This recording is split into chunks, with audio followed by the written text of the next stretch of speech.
Hello friends, સ્વાગત છે તમારું મારી ચેનલ રંજનની રસોઈમાં. તો આજે આપણે બનાવવાના છીએ બાળકોની ફેવરિટ મનપસંદ એવી પોટેટો ચિપ્સ, જે ઝટપટ બનીને તૈયાર થઈ જાય છે અને બહાર જેવી જ આપણે ક્રન્ચી ક્રિસ્પી કોઈ પણ જાતના લોટના ઉપયોગ વિના બનાવીશું પોટેટો ચિપ્સ. તો ચાલો આપણે એની રેસીપી જોઈ લઈએ અને ઘરે બનાવીએ ઇઝીલી પોટેટો ચિપ્સ. તો એના માટે મેં અહીંયા 2 આવા લાંબી સાઈઝના બટેકા લઈ લીધા છે. આવા લાંબા જ બટેકા લેવાના છે, જેથી આપણી ચિપ્સ છે એ લાંબી અને ફાઇન મસ્ત બનીને તૈયાર થાય. તો હવે એક સ્લાઇસરની મદદથી આપણે બટેકાની છાલને ઉતારી લઈશું આ રીતે ફ્રેન્ડ્સ.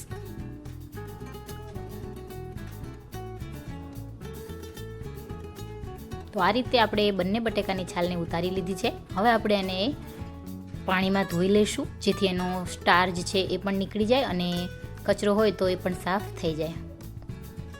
તો બટેકાને મેં અહીંયા સરસ રીતે ધોઈ લીધા છે.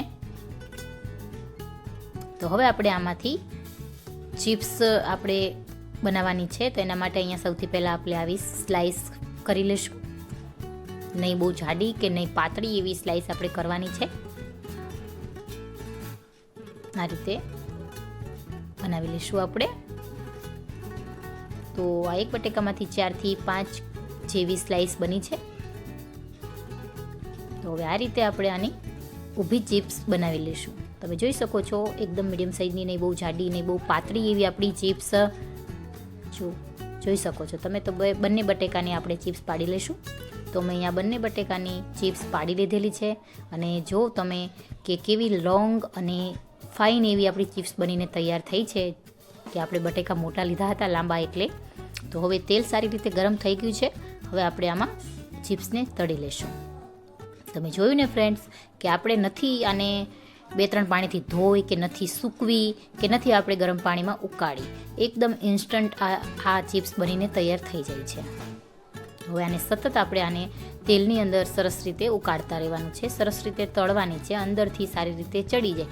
પહેલાં આપણે ધીમા ગેસ પર આને તળશું, જેથી અંદરથી આપણી ચિપ્સ છે એ કાચી ના રહે અને સરસ તળી જાય. અને પછી થોડીક ચડી જાય ને એના બબલ્સ બેસી જાય પછી આપણે હાઈ ફ્લેમ પર આપણે આને તળશું, જેથી ઉપરથી ક્રિસ્પી બની જાય. તો તમે જોઈ શકો છો, આનો કલર પણ થોડો થોડો ચેન્જ થવા લાગ્યો છે. જો ફ્રેન્ડ્સ, આપણે બહુ બાળવાની નથી, બહુ લાલ નથી કરવાની.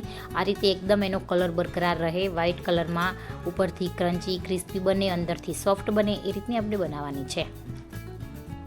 તો ફ્રેન્ડ્સ, આ ચિપ્સ ખાવામાં ખૂબ સ્વાદિષ્ટ લાગે છે.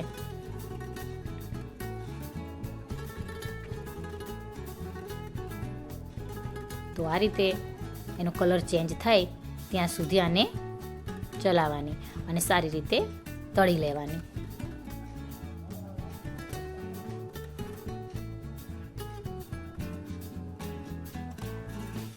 તો આનો કલર પણ સરસ રીતે ચેન્જ થઈ ગયો છે. હવે આપણે આને એક ડીશમાં કાઢી લઈશું. બધી ચિપ્સને ડીશમાં કાઢી લઈશું આપણે.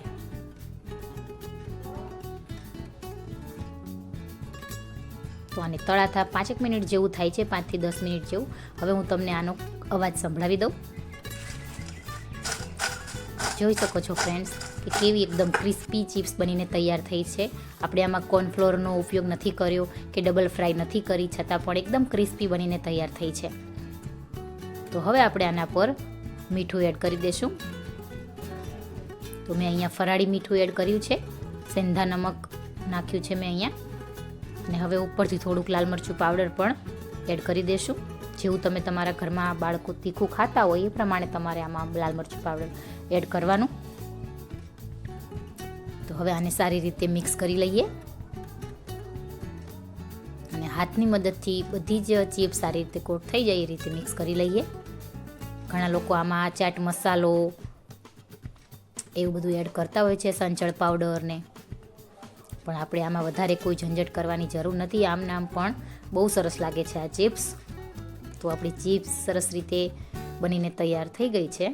તો હવે આપણે આને સર્વ કરી લઈશું. તો ફ્રેન્ડ, મેં એક ડીશમાં અહીંયા ચિપ્સને સર્વ કરી લીધી છે. એના પર હવે આપણે થોડુંક લીંબુનો રસ એડ કરી દઈશું, જેનાથી થોડો ચટપટો સ્વાદ આવે. અને ઉપરથી થોડું લાલ મરચું પાવડર સ્પ્રિંકલ કરી દીધું છે. અને મેં અહીંયા ટમેટો કેચઅપ સાથે આ ચિપ્સને સર્વ કરી છે. ફ્રેન્ડ્સ, તો તૈયાર છે આપણી આ પોટેટો ચિપ્સ.